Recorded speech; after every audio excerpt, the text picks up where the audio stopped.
Wacher gaan, je dort in Zallos men, niemand zien, Wacher gaan.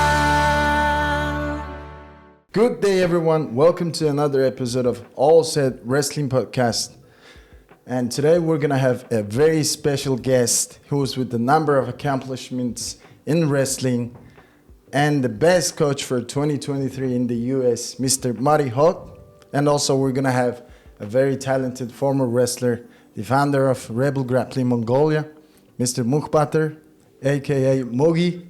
And the last person who's going to be the co-host with me today, the Secretary General of the Mongolian Wrestling Federation, Mr. Mengombay Batsukh. Good All right, morning. guys. Good morning. Good morning. Thanks for coming today. Good morning. Yes, thank you for having me. All right, Mogi, can you give us introduction about Mr. Marty Hawk? Sure. Marty Hawk is one of 100 gold coaches, certified gold coaches in the U.S. And I think in U.S. there are about 50,000 wrestling coaches, if I'm correct. He's the head wrestling coach for Rolla High School. Yep. He had over 400 athletes last season, which is unheard of. Australia coach at the Olympic qualifier for the Team Australia for 2024. Australian national team program development expert coach. He's also the head USA World Team coach in 2019, 21, 23, and will be the 2024 U20 Pan Am Greco-Roman coach. He's also the USA Wrestling Greco-Roman Development Coach of the year 2023. He's also the educator for UWW, clinician for UWW, and he has started a USA Wrestling Greco-Roman program called The Grit. Is that right? Yes. Coach Mayhap started it, and I helped lead it. Okay, Coach Mayhap. Mayhap left. Yep. And he's been the Missouri national team coach since 2015. USA Wrestling Leadership Course team leader, National Wrestling Coaches Association Missouri representative, and recognized by the USA Today and UFC.com. You can find the articles about Coach Marty on UFC.com and USA Today. Just type in Google Marty Hawk and you'll find articles. National Healthy Sport Index winner 2020. Has over 300 team dual wins as a team. Has been in the room with and or worked with every USA world champion and Olympian since 2019. So it's got a lot of experience. Wow. Thank you, Mogi. Thank you for the intro. That was a long intro, wasn't it? Long list of Just blessed to be a part of it. credentials. Yeah, that's impressive. But let me start with the first question. Yep. Coach Hawk, you've been here in Mongolia for a few days now, and let's just start with your initial impression and your experience in Mongolia so far. Yeah, no, definitely. It's a beautiful country. People have been overly friendly. The athletes have worked extremely hard. Very passionate with what they do, and so we do a lot of our base is on reps, and so it's relationships, education, passion, and servant leadership. And this is your first time here, right? Yeah, this is my first time here, yeah. and so it was very.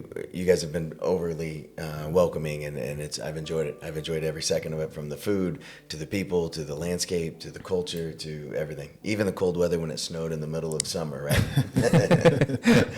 It's definitely not something that we have back home. It's miserable and very humid back home, and now it's snowing here, and I'm staying in a gur. Did you bring your warm clothes with you? I did have a sweatshirt because I'm gone for several months. So, But he came from Australia. Oh, I came from Australia. Yeah. So and then from here I go to it's Croatia. winter in there.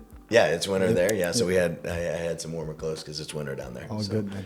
Yeah. So you left home when when you going back home? Yeah, so I left in April. Then I came back for about a week, and then I left in May, and then so basically from May, and then I'll come back in the middle of August. Yeah. So after Olympics, you're going home. Yeah. Busy After, man. Yeah. Busy. So I think it's 16 countries. So I'll be on every continent a couple times, and so I'll travel the world. So super exciting to go through wrestling. My wife and daughter, they got to travel to come see me, so they get to see Australia and they get to see some certain things, that other people don't. So it's truly a blessing. So good on you, Mike. Yeah, right. Yeah. So. Okay. All right. So, how did you get started with wrestling? Yeah, so there's a difference between being a wrestler and being a coach, right? And so I started wrestling when I was 5 or 6. Did very, very well, but I was a multi-sport athlete, so I've played several different sports. Actually played baseball was probably my highest level of, I played college baseball, and then I went on after that. Went overseas and played in Europe for a little bit. Came back, tried out for several teams, could never really make it. But then, so as an athlete growing up, from the youth club all the way through till about 13, and then my family moved. And when we moved, we didn't have wrestling in that area anymore. And so then when I graduated, went and played other sports, went to college, obviously, played football and baseball in college, came back. When I came back to start teaching, whenever baseball said you were done and you're no good anymore, right? So then I got cut. So then I came back, started working with our football team. We couldn't tackle very well. And so I wanted to start wrestling because I knew that would be helpful. And at the same time, I also knew it's just good for kids. It's a great sport for kids, mentally, physically, for healthy. It's a great lifestyle, and I wanted to get our community, when I didn't have that, so I wanted to give the opportunity to our community kids. So we took it to the school board, had a few little hiccups, but got it passed, and then I got a hold of some other coaches, reached out to Brian Smith at Mizzou. Hey, this is it. I've been out of the room for a long time. Can you help me? And luckily at that time, Ben Askren, Tyrone Woodley, Michael Chandler, some of those big UFC names that you know now. But then you got, Max Askren and Wagner and Marcus Hone and those guys, Amon Prater, all those guys were in that room as well at that point in time. And so they just kind of came up and just let me watch and learn from them. And I learned how to coach. Because there's a difference between coaching and wrestling, right? My job as a coach is not to get on and beat everybody in the room. My job is to put them in positions and to work through them and let them have the success. And I say this all the time, and I said this to the athletes the other day, can anybody name Usain Bolt's coach? Can anybody name Michael Phelps' coach? All these people who are very famous in the Olympics and in their sport, and not many people can name their coach. Because it's not about the coach, it's about the athlete. And so just to be a part of their journey and be a part of their success, that's what I said. I'm very blessed to be fortunate enough to get to work with them and be in the same room and learn from them and study them. So, that's kind of how I got started, was basically, we didn't have it. I didn't have that opportunity when I was younger, and I wanted to give that opportunity to other people. Yeah, I think that's a great point. Like, we have, I think it's everywhere in the world that just because you're a former, world Olympic medalist or champion doesn't mean you can be a great coach. And it has proven over the years that, with many cases that, you're going to have to be the greatest athlete to be the great coach. Sure, definitely. And I do a lot of coaches education, and I work with Mike Clayton. We got Eric Everett, and we got Kyle Martin. Those are 3 people that I lean on quite a bit. They're very, very great coaches and mentors of mine. And Coach Mayab is the same way. Gary Mayab, he's been in for a long time, and I reach out to those people and I talk to them, daily. I try to, and that's what they talk about a lot of times. Is a lot of those higher level athletes. Sometimes we forget steps because they naturally do things. They're naturally fast enough. They're naturally strong enough. They naturally do things that we just can't teach. Right? Some people have explosion and those things that it's very tough to teach. You can't teach effort. You can't teach hustle. Those are things that have to be self-driven. And so how do you get that? How do you get the kids to enjoy what they're doing and be passionate about what they're doing so that way they can perform at their optimal performance? So Absolutely. 2 quick questions. One, how did you get cut off your baseball team? Because if I remember correctly, you were playing baseball professionally in Europe. I was getting paid. I was getting paid. Okay. And so basically I got cut.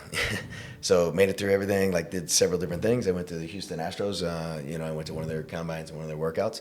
And basically they said you were too short. And as hard as what I was throwing, so there was one of our things you had to run. That was the first thing in tryouts, right? You had to run, and I made the run, and I was fine. We started out this camp. There was 300 people trying out, right? And so then, after the run, it got cut in half, right? And then they go out and they take you in right field, and you have to throw across the field, and you got to throw it over 90 miles an hour, or else you get cut. And so I made it through that, right? And then eventually, they start hitting fly balls and ground balls and everything else. They see your fielding, and then the last thing they do is let you hit. Right? And so then they do all that stuff, and then basically my evaluation was you're too short, and as hard as what you throw, you're going to have an injury, and there's no way that you can sustain. And at the same point in time, like that was like the medical side of things, right? And at the same point in time, I just wasn't good enough. Like, you know, I didn't hit the ball far enough. I wasn't, you know, I didn't have the strong enough arm. I didn't have those things to set their mind like, hey, he's okay, he's worth that value. And so, yeah, basically, I just wasn't good enough. So the second short question was, we talked about coaching, how coaching is different than being the athlete. So would you say coaching is a skill? Definitely. It's something you have to practice just like an athlete. I think you have to practice it. I think you have to study it. I think you have to hone it. I think you have to do everything right. I was not a reader growing up. I didn't enjoy reading or anything like that, but I can tell you I read every day now. I truly study other people. I find different things. Like I studied fencing. I never thought in a million years I would study fencing, but it's the footwork. You know, and how do we get footwork? How do we stay in a great positioning? Different things. You know, and so, yeah, no, I think you study it. I look at other coaches. I got to spend time with Dr. Tanioka from Japan, from Japan. And so, you know, I got to spend that last week, and I just picked her brain, and I just took notes and as much as I can. Anything, you know, from the psychology side, from the mental side, from the periodization side, from every diet, nutrition, like how do you train athletes? Like in looking, and I've been fortunate enough and blessed enough to go all over the world and study all the different cultures and kids and the way that they work and the way that they think and what's best, right? And each kid is different. Each athlete is different. And I think each coach is different. I think every coach has a strength and every coach has a weakness. And we try to make our weaknesses a strength, just like we do our athletes. So maybe a third short question. Yeah. I wondered, like you played team sports. Yes. Baseball, football. Yeah. Do you take some of the team sport elements into individual sport like wrestling, and maybe wrestling things from wrestling to team sport? Can you like? Yeah, absolutely. So I've coached a variety of sports. I've coached soccer, I've coached football, I've coached baseball. I was the head coach of baseball for a long time. So I've coached multiple sports, individual and team. And I think it goes both ways. So like wrestling, there's a lot of drills that you can do as a coach to help bring that team camaraderie. And so a lot of different things that you can do there just to build that team spirit, team bonding. You know, we do a lot of ice cream socials, which I know is like the oxymoron of wrestling, right? Like ice cream, sugar, bad, right? But I think it helps with the mental, and it helps build that teamwork because you're beating each other up all day. Like I told the Mongolians the other day and at the Olympic camp, you know, I was working with them and I said, who's the best coach in the room? And they all kind of turned around and they all started pointing fingers, you know. and I said, no, like the best coach in the room is you and your partner, because that's really who's making you better. And so if your partner is telling you what your weakness is and how they're going to score on you, and if you're telling them how to set you up and what you want to see and what you want to feel, that's where it really becomes the magic. And I ask them, the other question that I ask them during a technical session, or a theoretical session, I mean, was I said, when you found out you were an Olympian and you qualified, what was the first thing that you thought of? And, you know, and a lot of them, a lot of responses I get whenever I ask that across the world is, you know, my teammates, my coach, my family, right? Like my team name, you know, my personal name, my surname, you know, all of those things are there, and it's never about them. It's never like the first thing. Most of the time it's not about them. It's about somebody else. And so I think that's the teamwork that it shows. And I think at the same point in time, when you go into team sports, whether it's soccer or football, you know, or baseball or any, you know, basketball, anything like that, you know, it's the same thing. You have to do your part. And if you try to do more than your part, sometimes that becomes the hiccup because your ego gets in the way. And you got to get rid of your ego, and you got to be a team player. And when you look at Michael Jordan, he was a really, really good leader, and he led by example. But there's other team leaders, Scottie Pippen, who was his teammate. Yep. He was a really, really good leader, and the guys really followed him. And when Jordan was out, he was the leader. But when Jordan was there, he knew his role on the team and not to go over the top or try to outdo. Exactly. Dennis Rodman, his job was to rebound. Yep. His job was not to score points. His job was to rebound and pass the ball off. And that's why they had so much success. So I think, you know, team-wise, I think you have to do your individual role and live off your strength, you know, and then your strength is a part of giving you confidence and giving your team confidence. Yeah, absolutely. I have some things that I want to come back to that later. Sure. But before we move forward, I would like to introduce our other guest, Mogi. Mogi is one of my close friends. We have one of our closest friends. Growing up, we trained, wrestled, and together. Yep. Since you know, our early days of a wrestling career. And I went to high school with Mogi in the US. Also went to university together. So we have spent quite a bit of time together. And Mogi's accomplished wrestler in cadet level, junior level in Mongolia, Mongolian nationals. He has medals, and then he moved on to become All-American at the NCAA level, and then he continued on with his jiu-jitsu career, where now, and as mentioned, he's a founder of Rebel Grappling Mongolia, also coach, a founder and coach, jiu-jitsu coach for the youth program. Also, he just won last year Masters World Championship, right, in Vegas, right, in jiu-jitsu, which is a big deal because I don't think we have too many of that in Mongolia. And My age level. I know that both of us are science people. He studied physics in college. And welcome, Mogi. Thank you for having me here. Thanks for coming here. And would you like to ask him a question? No, I was gonna ask you about like what was the age, the Masters World Championships. So what was the age? It's 35 to 40, Masters 2 level. 35 to 40. Yeah, if you're So over 35, I think it's Mogi is the considered. first Mongolian to win that title, or No, there's another guy, Ulti.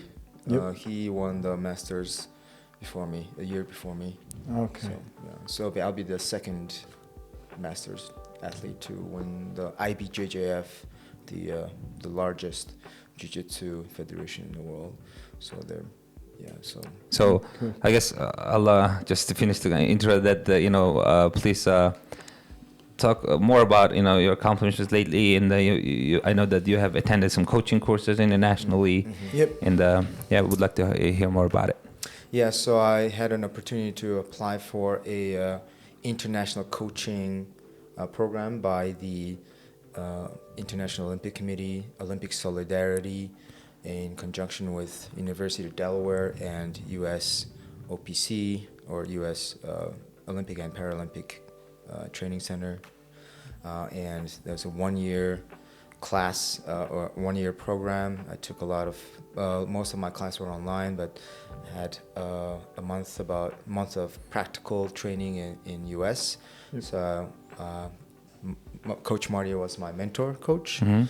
and I also went to University of Delaware for more classes, and just graduated this April in Switzerland and received my diploma from the president of the International Olympic Committee, Thomas Bach, at the That's awesome. Olympic Cool. House. So Yeah. it was really cool. Yeah. Very cool impressive. experience. Like the amount of work that goes into it was very impressive. It was very intense program. It was just classes, just knowledge, just so I'm really happy to be done. So it was a lot of work, but it was very How long was it? educational. 1 year. One year. One year program, and the it's a UWW people are very impressed by Mogi. When I met them, that there's a Mongolian guy. Yeah, this is the it's called the ICECP, International Coaching Experience Enrichment Program, and it's the 14th. So I was the 14th graduation class. Okay. So every year about 30 to 34 coaches graduate from all over the world. I have friends all over the coaches all over the world, from Thailand to Africa to U.S. to Latin America. So I'm really blessed to be part of that and to be a graduate, because I would be the third Mongolian to graduate from this program, and maybe just over 400 or maybe 500 coaches from this program. It's a very, very tough program, I would say, and learned a lot. Yeah. I wished I learned when I was an athlete. Right. Made me a better athlete, but now it's it makes me a better coach. So I understand more sports science. It's a lot of sports science, psychology, management, you name it. All the topics were covered in this 1 year program. How to grow the sport, everything. So it was an eye opener for me. I'm so happy that you did that program, because as a Secretary General of the Federation, Mogi can be such a resource. Yeah, definitely. Especially with we initiated the safeguarding policy. As soon as I heard that he's working on it, and he has all the information on it, and we were very excited that the Mugi is doing the program and finished with it. It's a big piece, right? Like he's a huge piece in the Mongolian wrestling, because he can be the advocate for the coach, he can be the advocate for the organization, he can Exactly. be the federation, Yep. and at the same point in time, like the athletes, right? Like Yeah. the athletes now have somebody that, hey, he instrumented and he brought in safeguarding, and he helped this come about, and he's done this work, and so he's got a lot of knowledge there. So yeah. I hope so.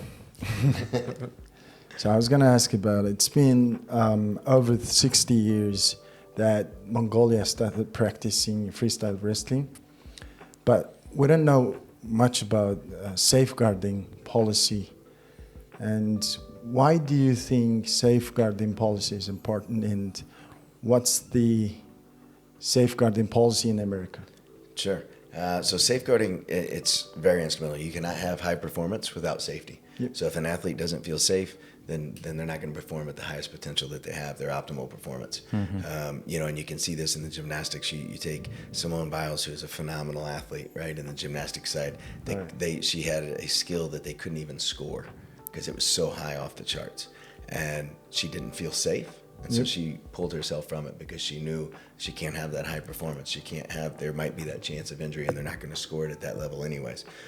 So you see that in that sport. You see it at the same time with the wrestler. If they don't feel confident, if they don't feel healthy, if they don't feel mentally well, all of those things. And so the policy in America, we have what we call safe sport, same thing, safeguarding. And so if we see something, we're all mandated reporters. Yep. So if we see something that's inappropriate, then we have to report it. This goes on all levels. And this goes to verbal, mental, physical, all of those things. If we see something that's just not safe, whether it's athlete to coach, coach to athlete, coach to coach, athlete to athlete, it doesn't matter. A lot of times parents, parents are involved in this as well. So we've got to protect the minors, because they're the development age. And 70% of U.S. athletes quit or they retire from their sport by the age of 13. And when you ask them, 70%, I mean, that's a huge number of athletes by the age of 13, and you ask them why, and they say, well, it's not fun. Well, what about it makes it not fun? Right? And a lot of times it's the safety piece. They don't feel safe in that environment, or, they haven't won and they feel that pressure on them. And so they're not seeing success, even though it's a sport, it's a game, it's what we do, it's not who we are. And so sometimes they don't see that. So I think safeguarding is very instrumental, because you can't have the high performance without safety. That's the short answer of that. Okay. But our policy, like I said, we're mandated reporters. So if we see something go on, then we report it. If we see an athlete and a coach together, a minor and a coach together, they cannot be one-on-one. Especially like a female to a male or a male to female, like you can't be one-on-one with them. You have to have another athlete there, or another person there, another adult, something like that. You can't travel. We can't message them directly. That's a safeguarding policy as well, for us. So just to protect the athletes, and at the same time, it's not to protect the athletes, it's to protect the coaches as well. Yes, so if an athlete is mad at a coach, Yeah. they can't come back at us, because now we've got another witness, another person with us. So it's a very great policy. Absolutely. First when we started talking about the safeguarding policy, I know that the IOC, International Olympic Committee, adopted it in 2018. And then United World Wrestling also adapted a couple of years later, 2020, maybe 2021. No, 2019. 2019. Okay, so for UWW it's 2019, and we would like to obviously follow the footsteps of those organizations, right, and keep up with the policies and regulations, because I think they do a great job with what's needed, in terms of that they implement pretty well. And so we don't want to fall too far behind of those organizations, and we're very lucky that we had the access to some of the. Well, and it's not about us, right? Like, it's about the athlete. I mean, everything that we do is about the athlete. And so, as a father, I want my daughter protected. I want to know that she's taken care of. I want to feel that she's safe. I want her to feel that she's safe, so she can have her optimal performance. So Exactly. So Mongolian Wrestling Federation would like to, just tell, to the public, and say, we're trying to create the safest environment for your kids, for your brothers and sisters, so that there won't be any issues in the training environment they are in. Definitely. Like you said, it's not about the coach. Where you said earlier, it's not about the coach. It's about the athlete. So it's an athlete-centered approach, just like in U.S. education. I think we always want to try to be student-centered approach. So I think it's a very similar. Athlete is the most important. It's not about the coach. It's right. Nobody remembers them, right? Like they do. The athlete does. The athlete will give credit when they win medals. That's who they will remember and think of, and those hard times and the ups and the downs, and who got them motivated and who helped build confidence and all those things. But at the end of the day, like who can name those? Apollo Ono's coach. Who can name Michael Phelps? Like some of those athletes. Karelin, one of the greatest wrestlers of all times. Can anybody name his coach? Unless you really study the sport and unless you really know it, then you can. But I like the poster in your wrestling room. You have it in your office. It's a picture of you and Aiden Valencia. Yeah, Valencia, who's the junior world champion in both styles, freestyle and Greco, right? Yep. That year. Yeah. You were in the corner with Coach Mayab, but we can't see your face because you're covered behind the American flag of Valencia. Has the flag, and then your face is not present. Okay. You can see Coach Mayab, but you can't see Coach Martin. He had the poster in his room. In his room. Okay. And you can't see his face. Like nobody will be able to tell who's the other second coach. All right. But I learned a lot because he told me it reminds him that it's not about him. It's about the athlete who's celebrating, who worked hard for this moment.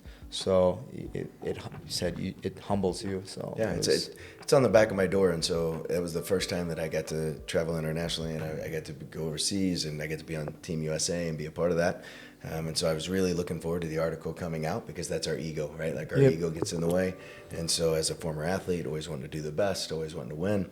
And so I was looking forward to the article coming out, and I was like, I'm going to be, in USA Wrestling Magazine. I'm going to be, USA is going to be a big article on us. And I got to hand the flag to Aiden Valencia, who just won, World Championship. Yep. And he's running around with the flag. And then the article comes out, and I look at it, and I'm like, I'm not there.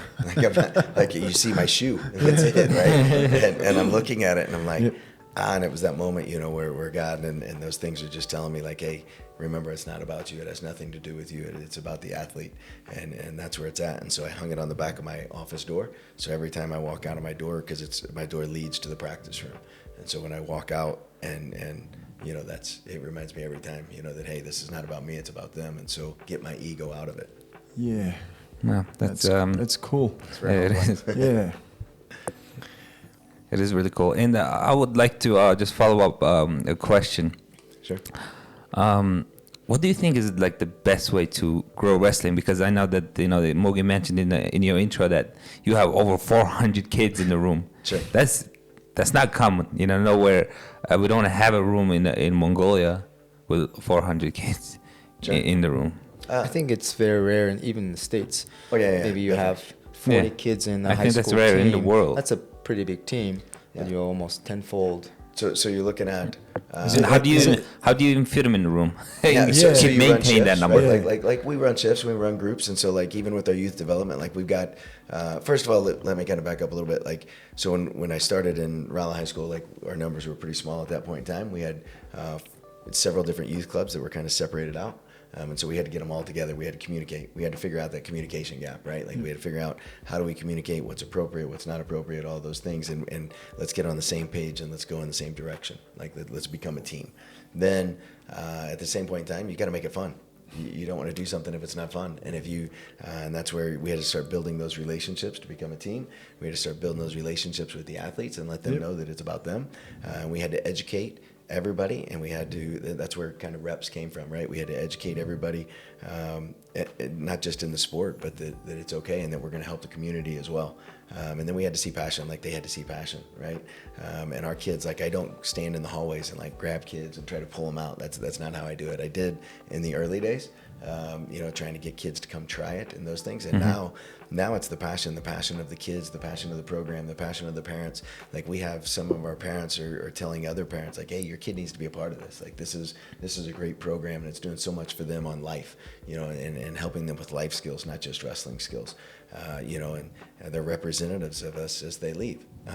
And we do all that through servant leadership. So, and that's a big piece. So I think to answer the question, like how do you grow and how do you do these numbers? And that's what the USA Today article is about is, we have you can read the article, but, we got a great community, but we, like every other community, we have ups and we have downs and we have drugs in the community and we have, several things. We're just outside of St. Louis. And so, we do have those things just like every other community does. But at the same point in time, like it's a safe place. We had an athlete come to our room this last year and just look around, and she was like, I hear this is the safest room in school.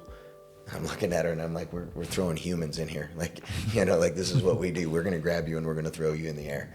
Right. and we're going to try to inflict our will on you. Right. Like, and she was like, no, she's like, but this is a place where she can be vocal. She can express her true feelings and she can let those things out. And it's a safe environment because we're not going to necessarily judge her. We're not going to demean her. We're going to encourage her to become her own best person. And so, just be a good human. But so I think that's it. I think that you got to have fun, and I think you got to go back to that safety. They got to feel safe, and then they got to start building confidence. And when they see those things and those skills, they enjoy it. And when they see that they're the leaders and they're driving it, right, and it's what they want and where we want to go, Yeah, so. Absolutely. I personally think our sport, wrestling, is the best sport there is, and like you said, that it teaches you all different types of life skills that you can use it in different field in your life, even after you finish with wrestling. And it's important to promote those opportunities, basically, promote this sport so that many more kids and people can have and learn, to learn those skills and use it. Definitely. Because life's going to be tough. It's just like a wrestling match, right? Like, your marriage. I mean, I tell kids all the time, like my wife, she's amazing. And it's one of those things, like everybody says marriage is 50-50. Well, right now I've been gone. I've been on the road. I've been traveling. It's like a 98-2, right? Like it's like she's 98%. She's kind of a single mom right now, right? Like, and so, there's a lot of FaceTime and there's a lot of things that I can try to do. And there's, she's not trying to take my role of being the father or anything like that. But at the same point in time, like I'm not there. And so, it's one of those, life's tough. You're going to have things. I've had former players pass away. I've had them go through grief. Since I've been gone, I just had a family, we've got 4 wrestlers actually in this family, 3 boys and their daughter just started wrestling. But, they had a house fire. And so, now there is tough things, but then to see our wrestling community come together and support them and see their resiliency and see their, their efforts of, and I'm looking at their post on Facebook and social media of just saying, hey, thank you guys. Like, we're okay. We're safe. We're good. Nobody was injured. Thank goodness. And so, like just to see that and it's like, man, how strong is that family? How amazing is that they can come together and be happy of not happy that it happened, but at the same point in time, like be thankful that they've got friends and relationships, that are willing to help them. So, yeah. That's awesome. I think wrestling creates one of those strongest type of communities. Yes. We're so close and, it's like, everywhere I go, for example, like there's a former Mongolian wrestler. I feel like I'm just running into my best friend. Yeah. Hey. Maybe sometimes too close. Yeah. Well, I tease people all the time. I said it's like our team, and we do advertisement like throughout things. And like one of our advertisements one year was like, hey, you want to be a part of the mafia, like come in, because once you're in, you're never out. Like whether you wrestle, and you'll never forget the first day of wrestling, whether you come in and you hate it, you're going to get slammed on your head, you're going to have mad respect for everybody, right? Or you're going to come in and you're going to fall in love with it, and then you're never going to get out of it. Like you're never going to forget it. You talked about communication and safety, so I want to ask, how much do you yell at your kids? You asking them or me? I'm asking you. No, a coach's job is to hold them accountable, So I hold them accountable. But I don't think that your voice inflection, I don't think that you need to scream, I don't think that you need to yell, I don't think that you need to do all those things. When you hear me, quote unquote, yelling or getting loud, usually it's in an excitement, usually, and it's in a, you know, celebratory way. You know, I don't think that discipline, you know, everybody has to have discipline, and our sport is a very disciplined sport. You know, we don't cut weight, we manage weight. There's a lot of fine tunes, and with that, and there's education that goes into that on how to, because, you know, we need to make sure that bone density is up. We need to make sure that, you know, our females are healthy so they can reproduce, all of those things. So as far as yelling at the kids, you know, I have a high level of expectation. It's very high. You know, we expect to win. We don't want to win, we expect to win. That's an expectation, and we expect that our preparation is going to get us to win. And so, you know, I don't think it's there, but, you know, I do hold them accountable, and I do ask them, and it's their words. Most of the time it's them realizing that, you know, hey, that this is a weakness and I need to work on it. I don't call that out. I think I definitely go 4-1. I try to do 4 positives for every 1 negative thing that I say. So if I'm in a practice or in a match or anything, any situation, there's always good, and it's always, you got to change your perspective. Even if it's, you look at it and it's a nightmare, right? And you're just like, oh, there's always so many positives. Just the fact that they're there and they're giving you effort and they're doing their best. I've never met an athlete step on a mat and try to lose. I've never met an athlete say, hey, I want to be Instagram famous, throw me on my head, please. You know, like that's not it, right? So they're going to try their best, and we have to remember that. So just following up with your comment, I was watching the Mongolian national championship, and I was observing the coaches, how they're coaching in the corner. Unfortunately, majority of the coaches were yelling and screaming. So to me, it was a very negative coaching style. I think maybe I don't think it's their fault. Maybe they were just trained that way. Sure. They're thinking for their athletes, but expressing it more of in a negative way. So I want to ask, what is the impact of negative coaching? Oh, wow. That's a good question. Yeah, no, so body language says more than verbal language many times. And so if your body language, if you're up and you're screaming and you're pointing, and like wrestling, a lot of people are like, man, how do you get good numbers? And how do you get this? And how do you know? And I'm like, well, first of all, like, we're our worst advertisement in the wrong way. When we're screaming and we're yelling and that new parent comes in and they see a wrestling coach passionate. Yeah. They don't understand the sport, but they see yelling and they see screaming and they see red faces and they see, you know, all of these actions. And so, like, we're kind of the worst advertisement for ourselves at times. But I think that the impact is 70% of athletes quit by the age of 13 in the U.S. because it's not fun. Well, getting yelled at is not fun. Feeling like you're no good is not fun. Every time you look at a coach and you see the body language and it's a negative body language, that's not fun. Nobody enjoys that. And so then they wind up walking away, and I hope that nobody retires underneath me, right? Like, I hope nobody retires from the sport. I've got several, I think I'm at like almost 50 former athletes that are coaches now. And so that's super exciting for me because that means that they've stayed involved in the sport. We've got several of our athletes that are referees, so they went a different path. You know, they went a different path. I've got several athletes that now they're bringing their kids into the room. You know, I'm getting older, right? That's another side of that. But I think that they didn't retire under me, and so that tells me that maybe I wasn't as negative, right? I mean, we all have flaws, and we all have those moments where, you know, I've got athletes, I'm sure, that would tell you, oh man, he screamed at me up one side and down the other, right? But I think there's also that fine line of you got to be accountable, like, you know, so. All right, just got a quick question for Mogi. You have attended high school and university in the States. So what do you think is the difference between Mongolian and American kids?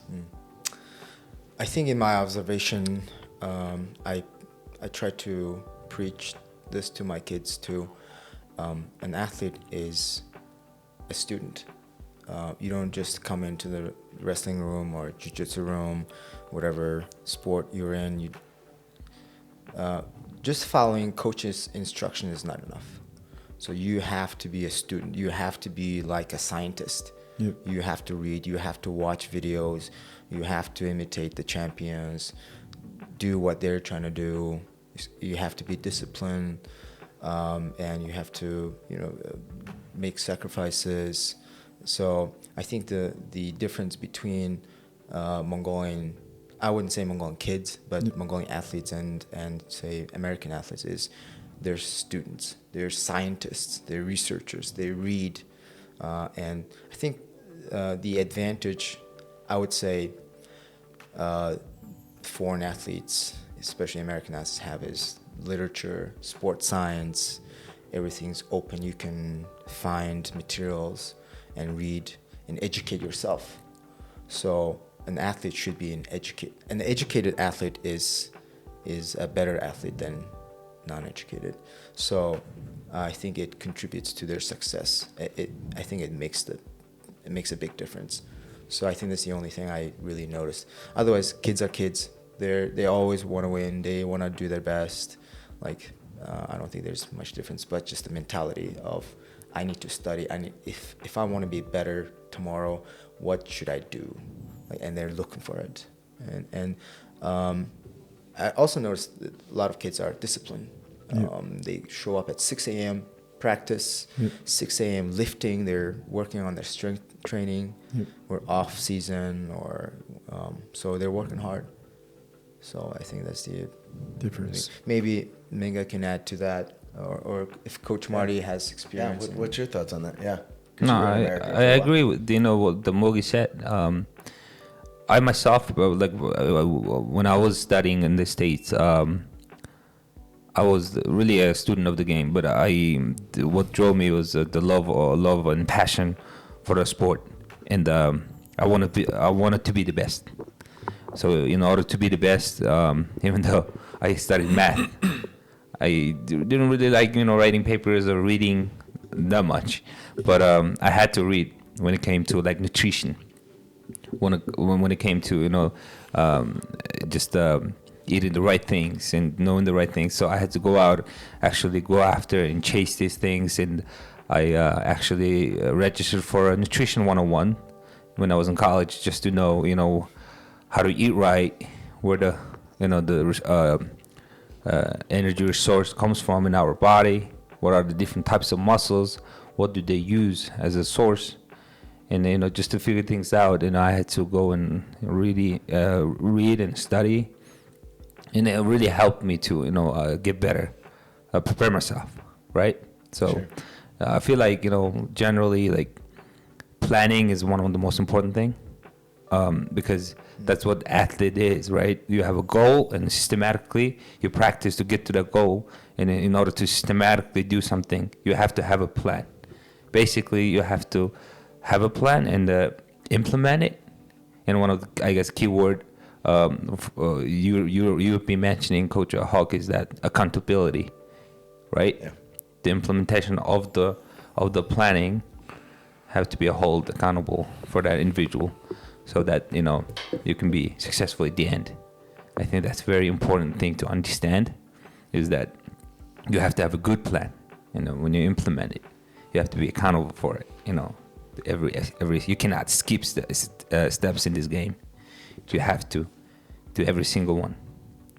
And that's. I would like to hear your opinion on it, because I know that you travel all over the world and you see different types of athletes, different levels of athletes, different kids. But I'll add one more thing to the difference between American athletes and Mongolian athletes or kids is resources. Like, I don't think it's the determining factor that much, but better gym, better wrestling room, better facility.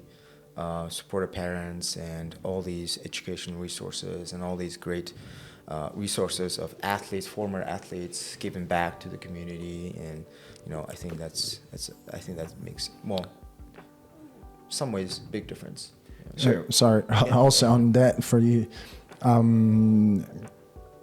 noticed that there's a relation between coaches and athletes in America. Yeah. Also, especially in international tournaments, they seem very close to each other, So what's the secret there? So I think it's relationships, right? Like, I think that's it. I think you build a relationship because they're human. They're not just your wrestler. They're not just your athlete. They're human. And I tell the athletes all the time, my job is not to be their friend. My job is to be their coach.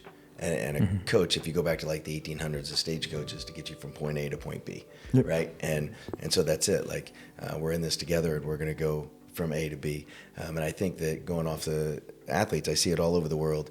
And you take like the Cubans and you look at their weight room, and you look at America's weight room, and you look at several other countries, you know, and they look at their weight room comparative to America's and Olympic centers, and they're completely different. And the pride that people have in their weight room is unbelievable, because some of them have what I would consider the most like awful looking, less equipment, you know, all of those things in their weight room, but they have so much more pride that their weight room is better than ours. The use of it and the knowledge of how important that skill is, just like diet, nutrition, all of these different pieces.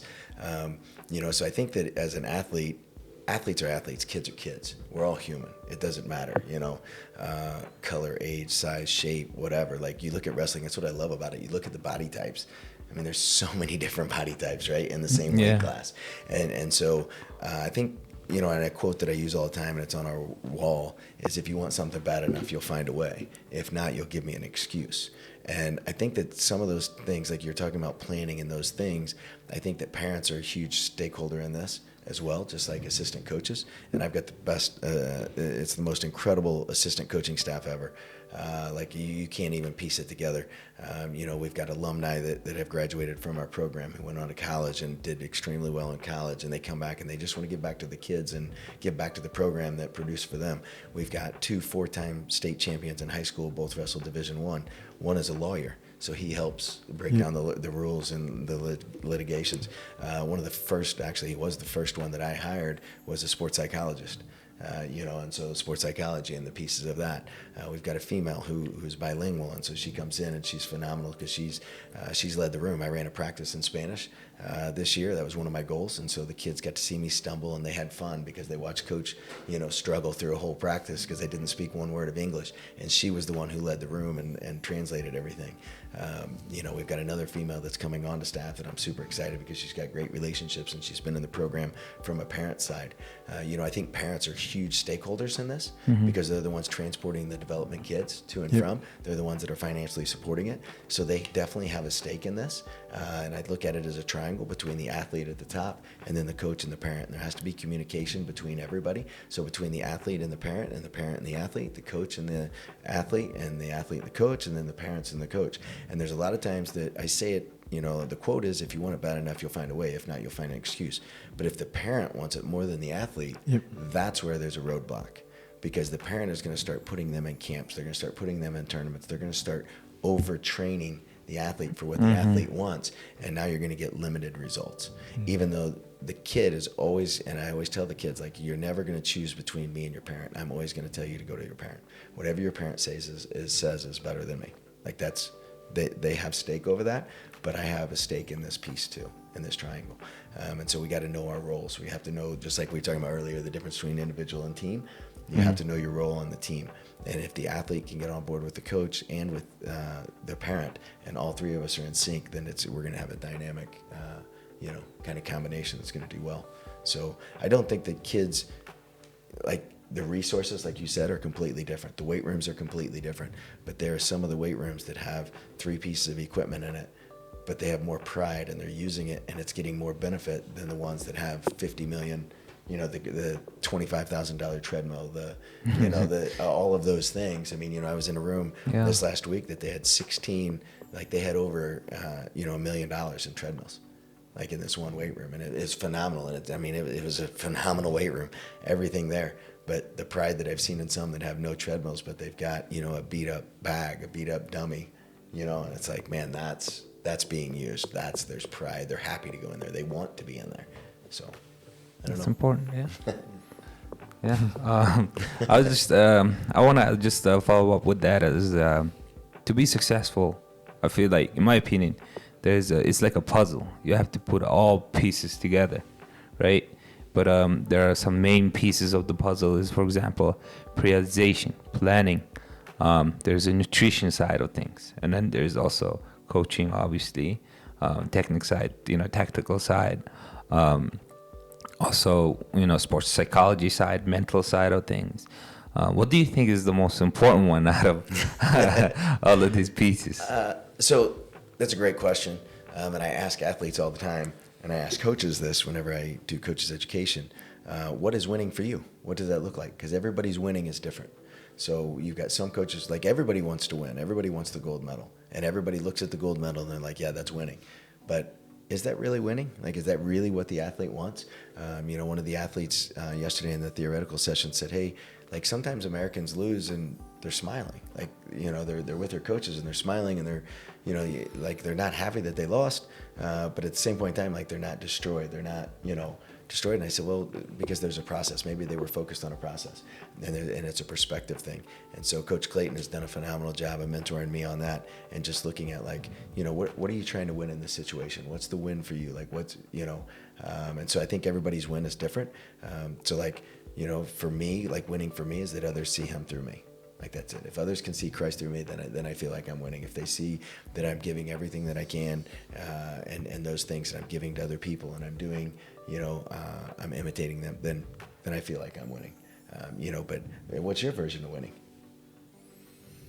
Like, what's a win for you? Because you just started a club, right? Like you've got your club going. Yeah. So what does that look like? So for me, what I focus on is not getting medals. I don't require my kids to compete. Okay. It's their choice. So I don't push them to go register for a tournament. Yep. It's their own will. But what I do require them, and I preach this a lot, is be kind to each other. So I think my wife, respect and be kind. Just be kind. Be gentle to each other. Because what me and my wife talk about this a lot, and I think Mongolian kids are lacking a little bit of this, and you can watch this when they play with each other. Sometimes they're not very kind to each other. So we focus on being kind for our children. So I preach this to my kids: be kind, be gentle, be respectful for each other, and that's a requirement. Sure. You have high expectation, and as I hear you talk, and that's my expectation. I don't expect them to win all the time, but like you said, I try to find the win in them, even if they lost. So, like when my students lose, I try to find something they did well in that match. I don't focus on the loss. I said, that's a good job. You did a very good job. You at least did this very well. So they're not feeling down. So I try to not to hinder with their self-confidence. So I try to support their self-confidence. So like you said, it's a process. So an athlete or a student or a kid might not medal at a tournament, but they can have a very good positive experience, or something they have been training and they executed at a tournament. That's a win for me. Yeah. And that's all I would be happy.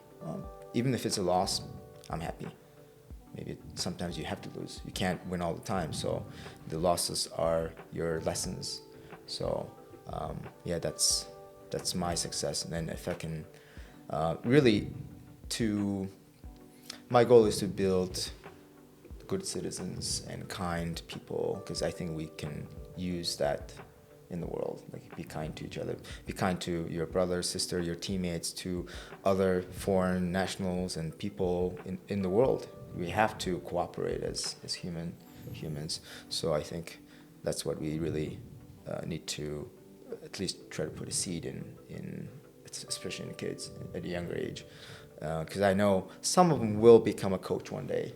So I want them to be kind and understanding and supportive coach, not someone who's yelling and not someone who's pointing at your shortcomings all the time when you lose or when you do something wrong. But like accountability, I also try to have, this is your responsibility, and to look out for your teammates, be on time or whatever. So I think, and at the Olympic level, right? So like in your position, it is different because everybody's looking at your position and you need medals, right? Like it's not necessarily one at times because the funding, the sponsors, like you're in a different position, right? Yeah. And so all of that's going to be based off of that. So obviously, like the winning for you, like you're going to have to produce those. But is there another form of winning in your mind? Like as a father, you know, I feel like my daughter is winning if she's still smiling and she's still competing and she still wants to do things, right? My daughter's a phenomenal athlete and she was state champion this year, and so she's super exciting in gymnastics and she loved everything. But you know, what's the win for her, right? Like as a father and as but as a leader of an Olympic, you know, federation, the wrestling federation, and as a leader within it, what is your version other than the medals? Obviously, what is a version of winning for you? Because you're fairly new to this role as well, right? Yeah, I mean, just little bit less than a year ago, I got the position. So, and I'm in front of the biggest, sporting event, Olympics, just a month before. You know, we had to Paris, but winning is, I guess, you know, our sponsors, our board, our people behind us want us to win medals. Sure. But as a leader of the organization, I think winning is also can be defined as like if everybody's happy at the end. I think that's the win. The winning for me, because there are a lot of people part of this organization, right? Athletes, coaches, and then the family, and just former athletes who are supporting. There's many people in and out of this room, my office. They just walk in, and just last week somebody was like, "Oh, this garbage can. I'm gonna go get a new one. I'll bring it to you." There's I brought some new garbage cans from the States, and this is gonna look good right here. So he went and got it, and then there's another wrestler. This is how our wrestling community works, right? We support each other in whatever way we can, and our sport gives, like we mentioned earlier in the podcast, that it teaches so many different skills that we can we can take it and use it in life. So if we are because we're the wrestling federation, we're in charge of wrestling related events, organizing all tournaments, and through this sport, if we're able to give those skills to as many kids and people as possible, I think that's winning for our organization. Sure. Yeah. And I think like development goes off of that.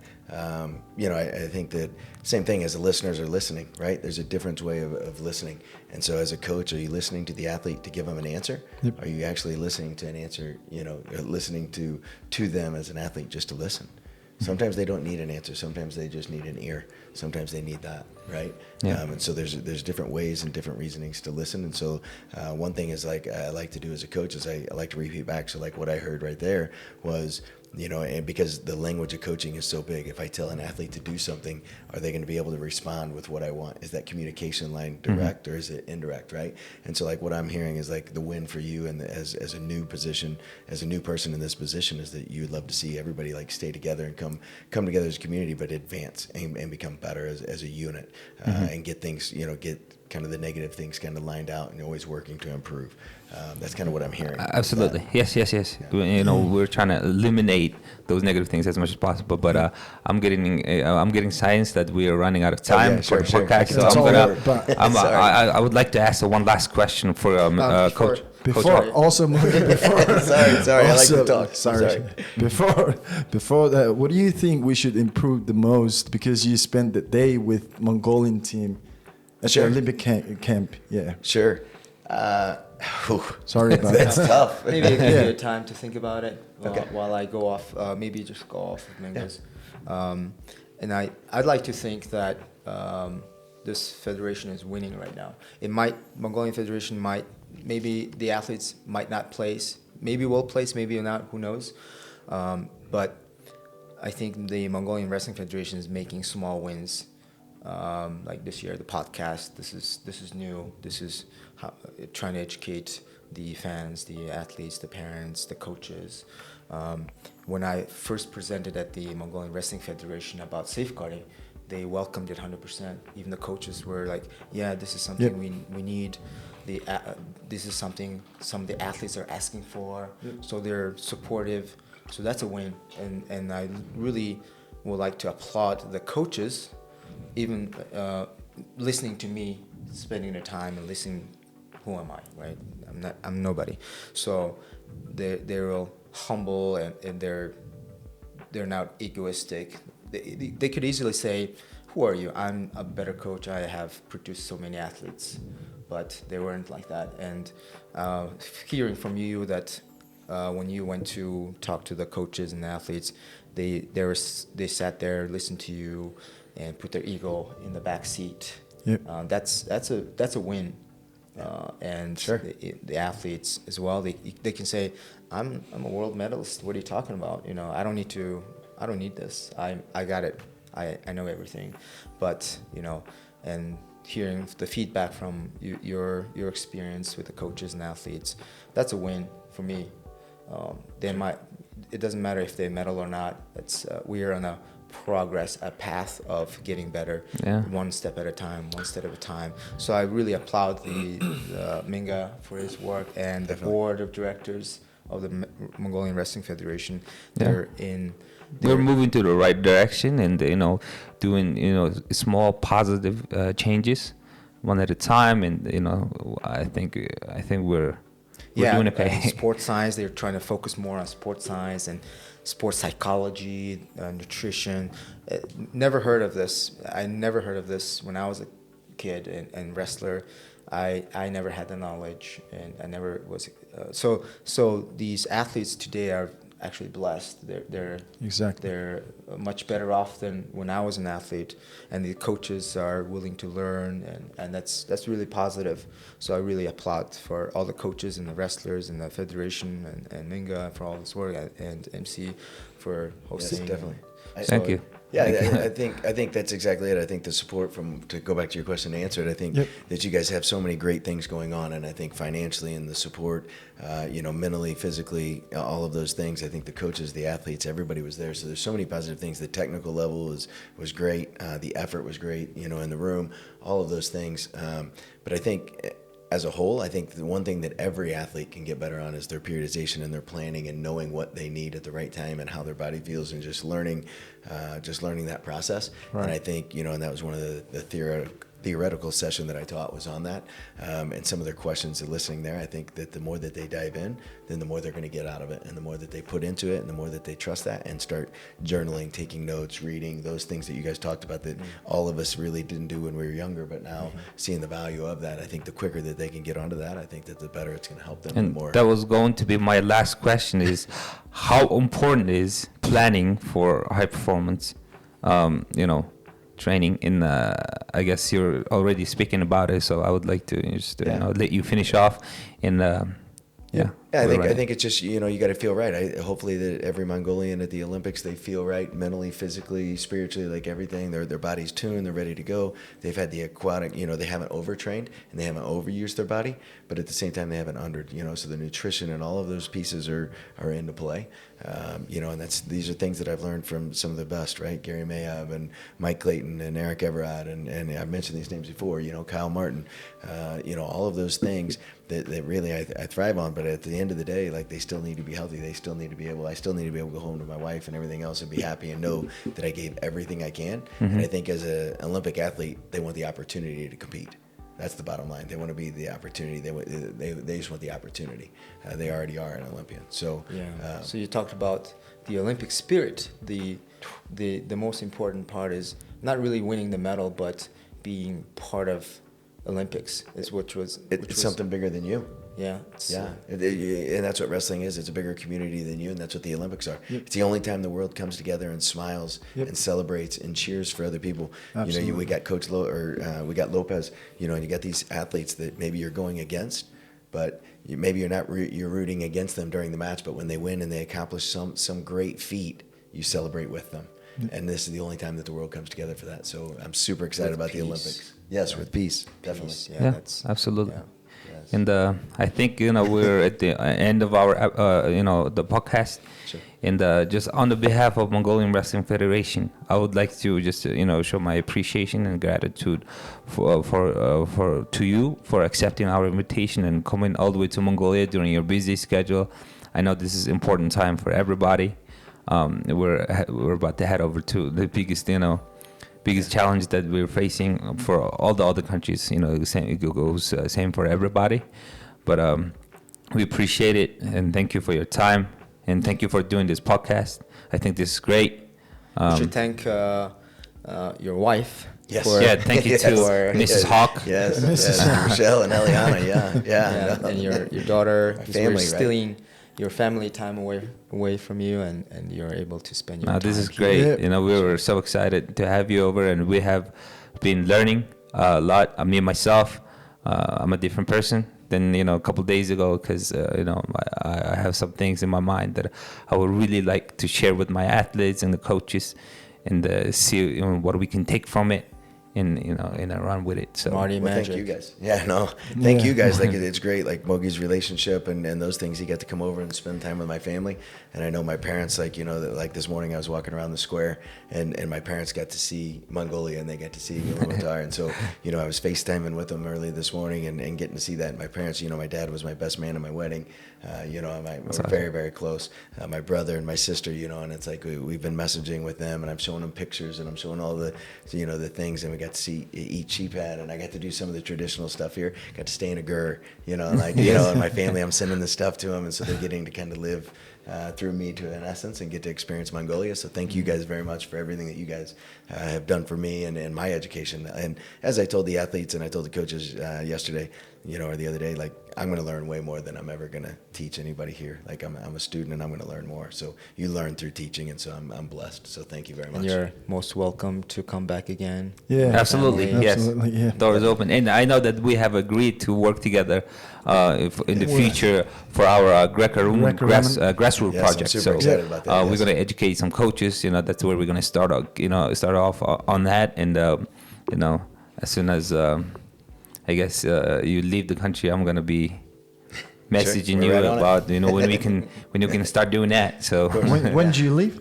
Tomorrow? I leave tomorrow. Tomorrow. Yes, I leave tomorrow, so I go to Croatia tomorrow. I've got athletes that are there from All right. high school, and so we'll see several countries there. And How many Next step. countries left to? Yeah, I don't know. Accountable. I was gonna say I'd have to count. So I'll go there. We'll hit Austria, Croatia, Hungary, Slovenia.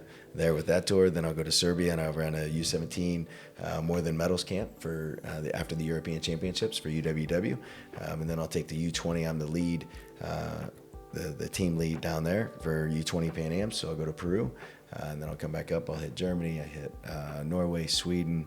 So I'm kind of everywhere. gonna be a long Well, trip. and then I go to Cambodia. That's right. And then I'm starting DNSS, so a development project with Cambodia. So I got a couple more visits to Cambodia as well. I forgot about that. Yeah. So well, The world tour. Good luck. Right, Good yeah, luck world to tour. all the traveling, and Yep. all that you have to do Yeah. for everybody else is great. Thank you. thank And you. Thank you again, guys. thanks very much for your time. And whatever happens at the Olympics, but we will keep moving forward to it. And thanks, Mogi, as well, Yes. making this happen. Thanks for inviting me. All right, guys. High five. High five. Minimum ring, Bacher gaan, Judotin zal